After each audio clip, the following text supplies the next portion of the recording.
Amigos invisibles, en julio de 1799, la fragata española llegó accidentalmente al puerto de Cumaná, en el oriente de la actual Venezuela, en lo que todavía se llamaba la provincia. Traía a bordo dos pasajeros muy importantes, dos pasajeros sumamente ilustres y cuya visita accidental como era iba a producir consecuencias inmensas. Uno de ellos era un joven alemán de 30 años que se llamaba Alejandro de Humboldt. El otro era un joven francés un poco menor, tendría 25, 26 años, que se llamaba Aimé Bonpland. Estos eran dos científicos, dos hombres movidos por el deseo de conocer y de explorar, que habían emprendido un viaje difícil en aquella época, un viaje que implicaba atravesar el Atlántico, obtener permisos difíciles de las autoridades españolas. No era fácil en aquel momento que a unos extranjeros los dejaran venir a los dominios españoles de América. Había siempre sospechas de que venían en plan de espionaje, que traían otros fines políticos o de otra índole. El hecho es que todo esto acumulaba dificultades.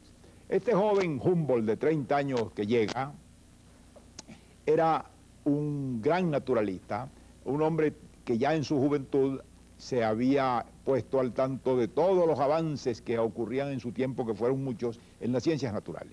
Él había comenzado por ser un mineralólogo, la mineralogía era su ciencia, la geología, que estaba en sus pañales en esa época, había trabajado como ingeniero de minas en algunas explotaciones en su Prusia nativa, y estaba pues en contacto con todo lo que en ese momento se estaba descubriendo en materia de botánica, de zoología, de climatología, de meteorología.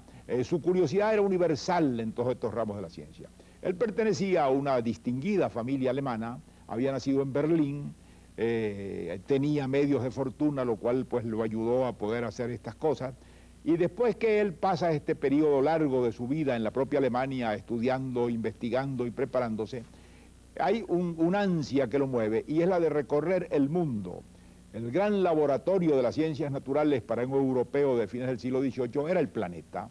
Ellos no conocían sino la naturaleza europea, no conocían sino el ángulo de visión del universo que podía haber desde el espacio europeo. Y era la época en que, claro, la exploración de todos los continentes había llegado al máximo, ya existían descripciones, inventarios, hallazgos de nuevos animales, de nuevas especies vegetales y zoológicas en otros continentes. Había pues las observaciones meteorológicas y las observaciones celestiales que se podían hacer en el hemisferio sur, de modo que la curiosidad de un hombre de estos era poder ir a la zona tropical, poder ir a aquella especie de paraíso en la tierra que era para un naturalista, la prodigiosa proliferación de vida que se daba en los trópicos. Y Humboldt se empeña en ver cómo va a los trópicos. Hay un momento en que él piensa en otros tipos de viajes, hay un momento en que piensa ir a África, en que piensa ir a Egipto. Todos estos viajes se le interrumpen, era una época difícil. No hay que olvidar que era la época precisamente en que empiezan las guerras napoleónicas a extenderse en toda Europa. Es una guerra, pues, es un tiempo de dificultades, de lucha armada, en que ni los gobiernos estaban dispuestos a facilitar o a financiar expediciones científicas, ni había facilidades para moverse como hubiera necesitado un hombre de esta clase. De modo que fue por un puro azar, por un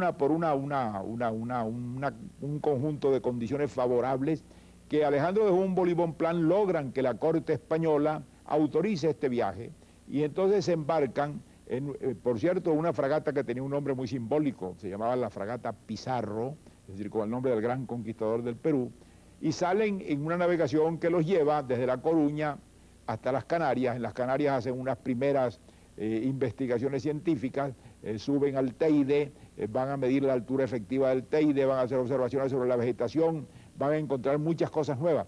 Y de allí van a seguir a La Habana, esa era su trayectoria.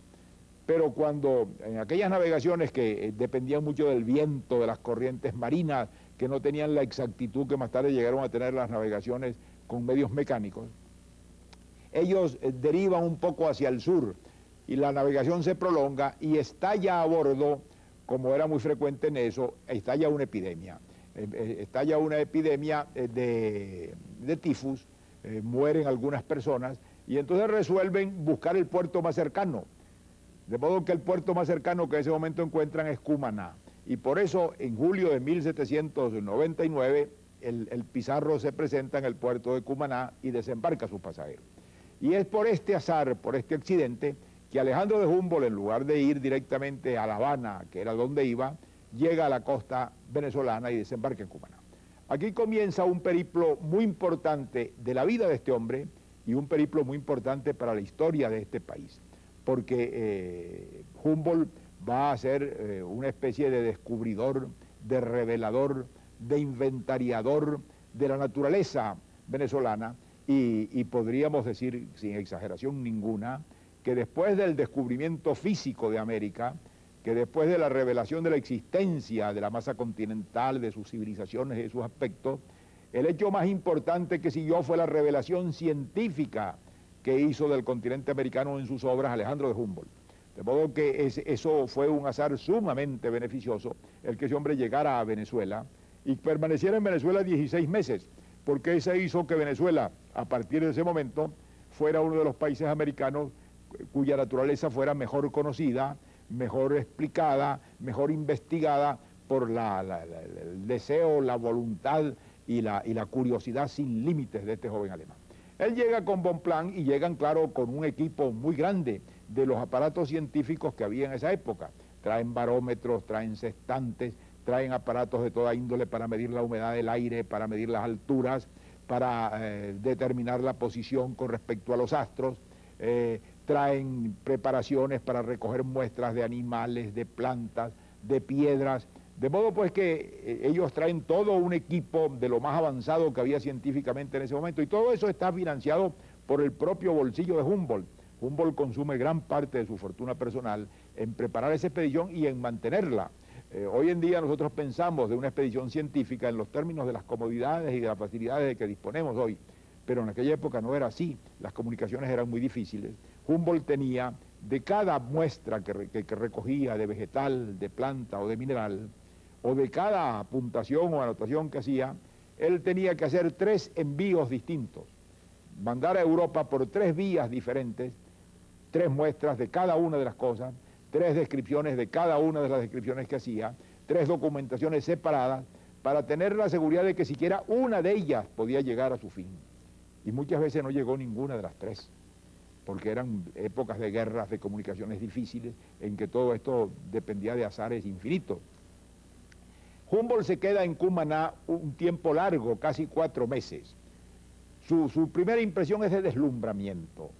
Cuando él llega y se encuentra en el trópico, se encuentra en la naturaleza tropical, cuando en la primera noche de Cumaná ya él venía viendo desde el mar la maravilla del cielo tropical, la inmensa cantidad de estrellas que asoman, la posibilidad de observar a ojo limpio observaciones astronómicas que en Europa eran imposibles, él se siente transportado, se siente en una situación de deslumbramiento. Las cartas que escribe a su hermano Guillermo, que era una gran figura del humanismo y de la filología europea, son cartas verdaderamente delirantes en las que él le pinta la felicidad inmensa que él siente de haber llegado por fin allí, de estar rodeado de las posibilidades más grandes de observar, de ver, de anotar, de revelar, de descubrir, porque él está descubriendo todos los días. Él está descubriendo especies animales que no habían sido descritas, especies vegetales nuevas, está encontrando relaciones entre la vida de las plantas y el medio físico que no habían sido reveladas hasta entonces, está descubriendo las cadenas que unen todas las formas de vida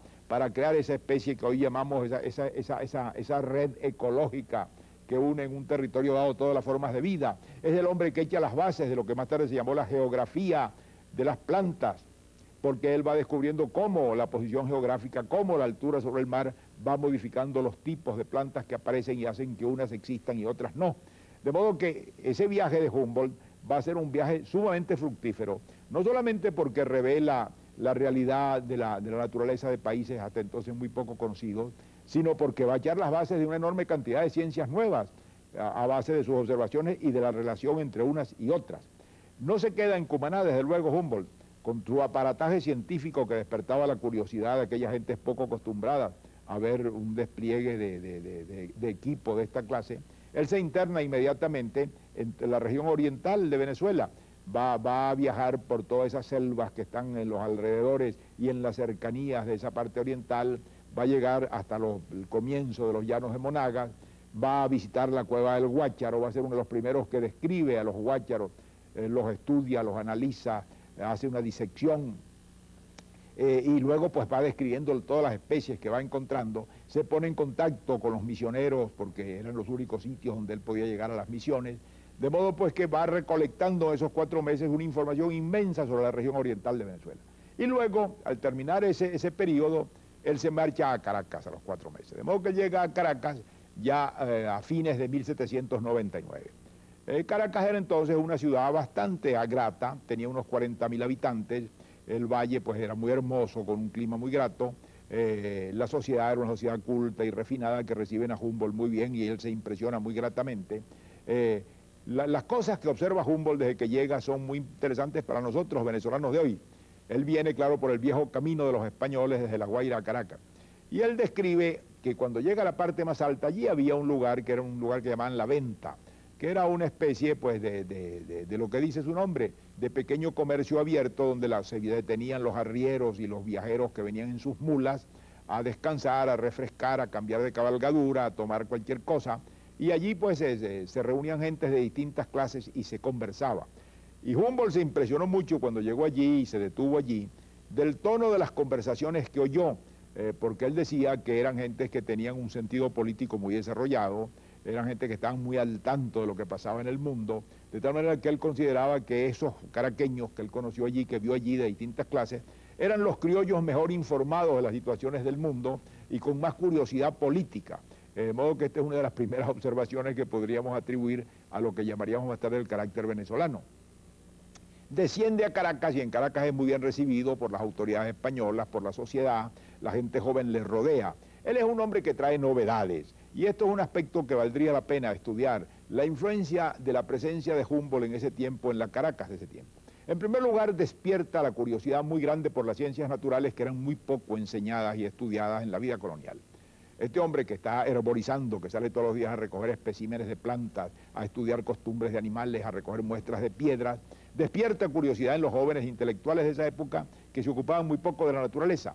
Y hay un hecho curioso, en esa primera generación de hombres que surge en torno a la independencia, va a haber un interés muy curioso por la naturaleza. La mayoría de ellos van a ser naturalistas, van a ser botánicos, van a herborizar, es el caso de Vargas, es el caso de Fermín Toro, de modo que uno podría pensar que alguna herencia debió quedar de ese ejemplo de Humboldt que despertó la curiosidad.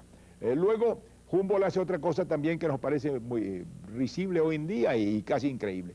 Humboldt realiza la primera ascensión al Ávila.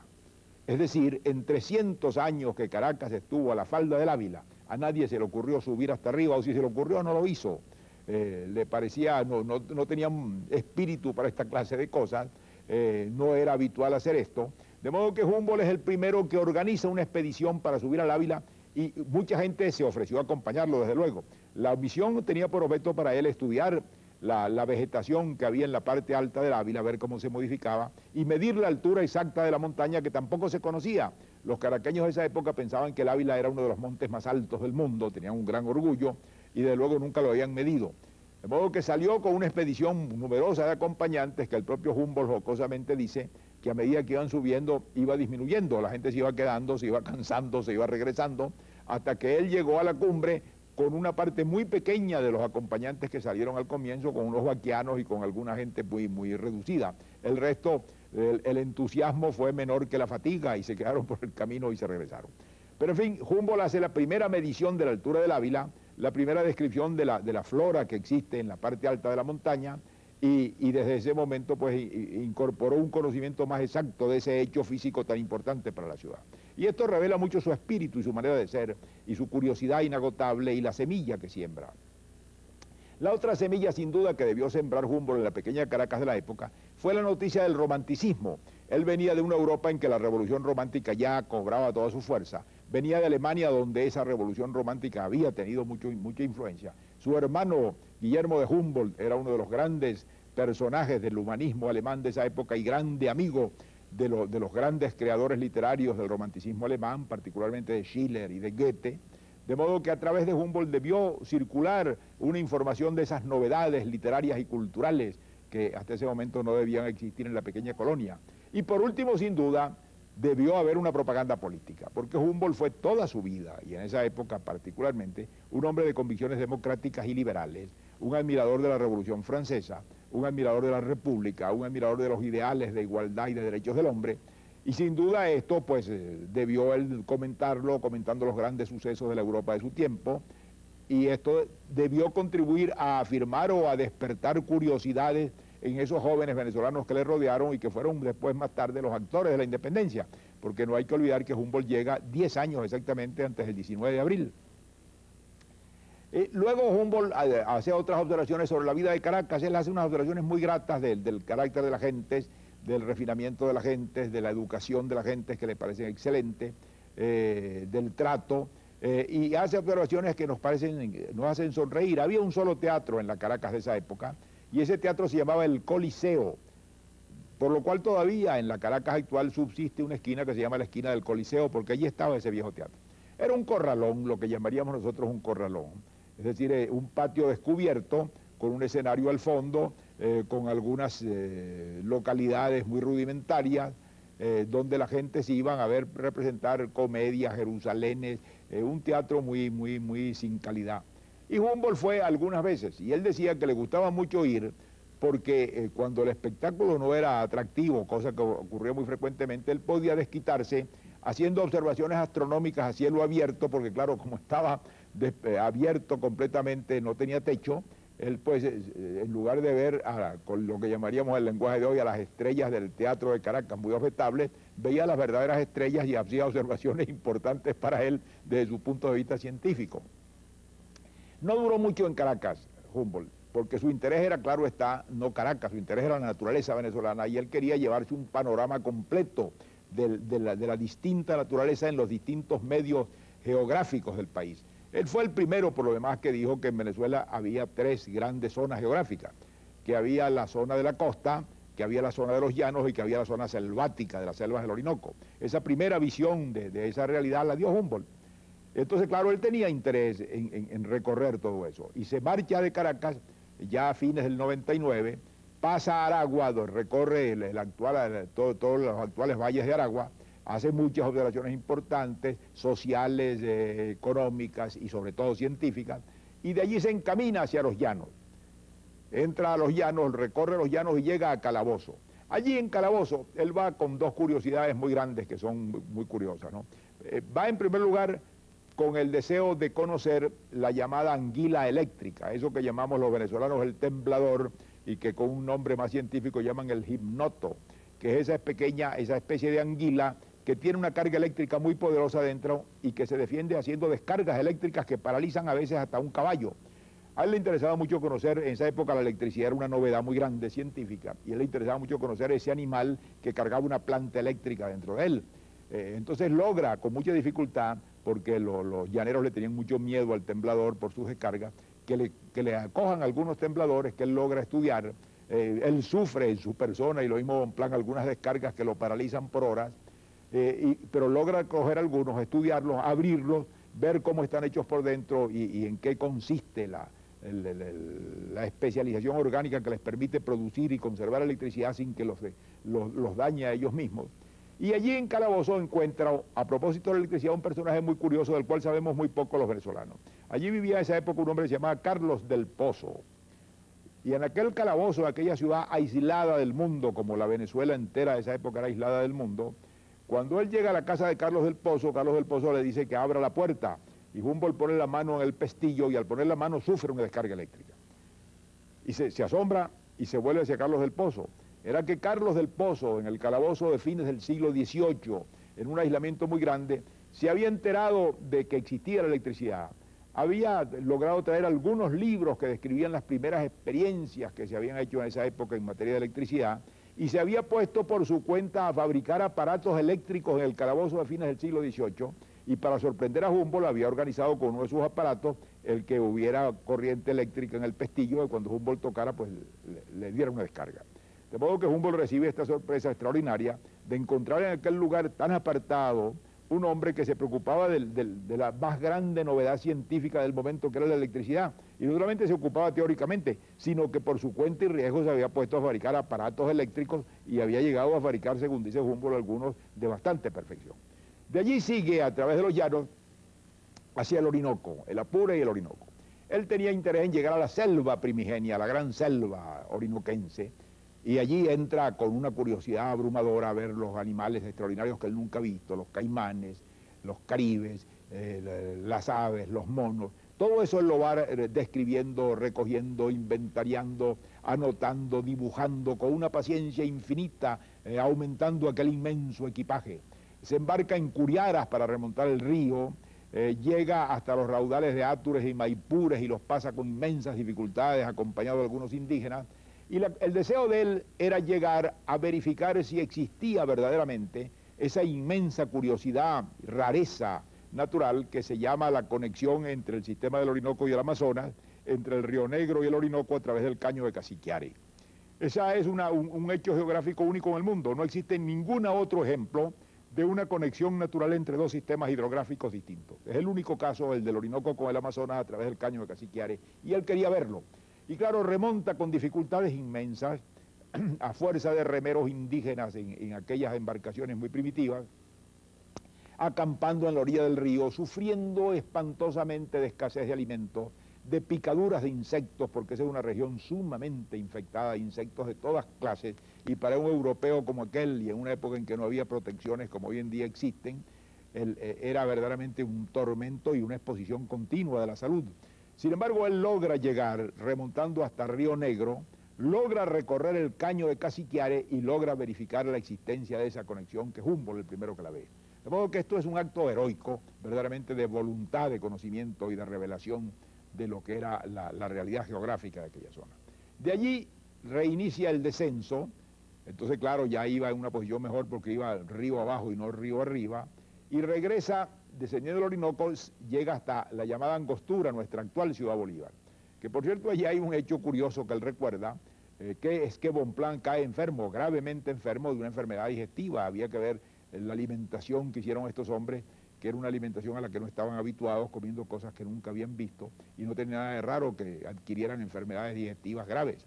Entonces se enferma gravemente y dice Humboldt que lo mejoraron y lo curaron gracias a que le suministraron algunos bebedizos hechos a base de lo que él llama corteza de angostura. La corteza de angostura es simplemente la base de lo que hoy en el mundo entero se conoce en todo el planeta con el nombre de amargo de angostura. El amargo de angostura es una derivación de esa corteza llamada de angostura, porque Angostura se llamaba en ese momento la ciudad, y que servía principalmente para corregir enfermedades digestivas, y para eso la tomaban. Hoy en día es una parte del equipo de todo bar que se respete en el mundo entero, aunque ya nuestra ciudad dejó de llamarse Angostura desde el siglo pasado y se llama Ciudad Bolívar. De Angostura, donde permanece un tiempo organizando sus cosas, despachando paquetes, Humboldt regresa a través del llano a Cumaná. En Cumaná pasa un breve tiempo y allí se embarca y se va de Venezuela para seguir su expedición recorriendo otros países americanos, pero a Venezuela no vuelve. Allí se cumple el periplo de 16 meses. De ese periplo va a quedar un inventario extraordinario de la naturaleza venezolana. Cuando él regrese a Europa años más tarde, él se va a dedicar a organizar, a completar y a publicar el resultado de esa expedición. Esos van a ser los extraordinarios libros que Humboldt va a publicar, y particularmente uno que nos importa mucho a los venezolanos, que se llama Viaje a las regiones equinocciales del nuevo continente. Allí está ese libro, en su más vasta parte, está dedicado a describir a Venezuela, a la naturaleza venezolana, los aspectos que él primero que nadie vio y que todavía son válidos. Este libro debía ser un libro de lectura casi obligada para todo joven venezolano. Es un libro muy ameno, es un libro muy grato, es un libro escrito con una prosa muy fácil de leer y con una visión todavía llena de entusiasmo y de belleza por nuestra naturaleza, que todavía tiene esa virtud de despertar ese interés y que debería ser grata para nosotros. Una de las cosas que él mira allí y que está vigente en ese libro que hoy en día pues se puede ver. A mí me tocó tener el privilegio, del cual me enorgullezco mucho, de haber hecho, cuando fui ministro de Educación de Venezuela hace ya muchos años, que la traducción que había hecho don Lisandro Alvarado y que estaba incompleta se completara y se publicara. fue la primera edición venezolana en español de la obra de Humboldt. Y desde ese momento pues es accesible a todos los venezolanos porque se ha seguido reeditando y es un libro fundamental. Ese libro describe nuestra naturaleza en todos sus aspectos y de ese libro transpira varias cosas. En primer lugar, el respeto que hay que tener por la naturaleza, un sentido de lo que hoy en día llamaríamos la ecología, de la mutua dependencia de todas las formas de vida, una preocupación muy grande por la destrucción que de la naturaleza se estaba haciendo ya en esa época y que era irrisoria comparada con el grado a que hoy hemos llegado. De modo que entre las cosas que Humboldt nos regaló, con todos esos maravillosos estudios que realizó en nuestro país, con ese libro fundamental que escribió y que sigue siendo todavía el libro más importante sobre la naturaleza venezolana que se haya escrito nunca y sobre el país como geografía, además de todo eso nos regaló esa preocupación que hoy en día es una preocupación de vida o muerte. De modo que no es poco lo que le debemos a Humboldt. Yo creo que muy pocos países americanos le deben a Humboldt tanto como nosotros y que desde luego podemos considerar que Humboldt es uno de los grandes benefactores de este país, aunque no nació aquí, aunque vino ya de 30 años y aunque no pasó en Venezuela sino 16 meses. Fue suficiente para que nos hiciera beneficios inmensos que todavía están vigentes y válidos. Esta figura extraordinaria, claro, era una figura mundial, con lo que publicó después que regresó del viaje a América y con lo que publicó y realizó como estudios en otros continentes, llegó a convertirse en una de las más grandes figuras universales de su tiempo. Cuando murió nonagerario en 1859, era posiblemente el hombre más famoso del mundo en su tiempo. Su nombre se le dio a ríos, a corrientes marinas, a inmensos picos de cordilleras, de modo que se le hizo una glorificación universal. Pero no podemos perder de vista a los venezolanos que una parte de la gloria de Humboldt y del servicio de Humboldt y de la significación de Humboldt está estrechamente ligada con nuestro país y con lo más esencial de nuestro país, que es su naturaleza y su destino ecológico y geográfico. Muchas gracias y hasta la próxima.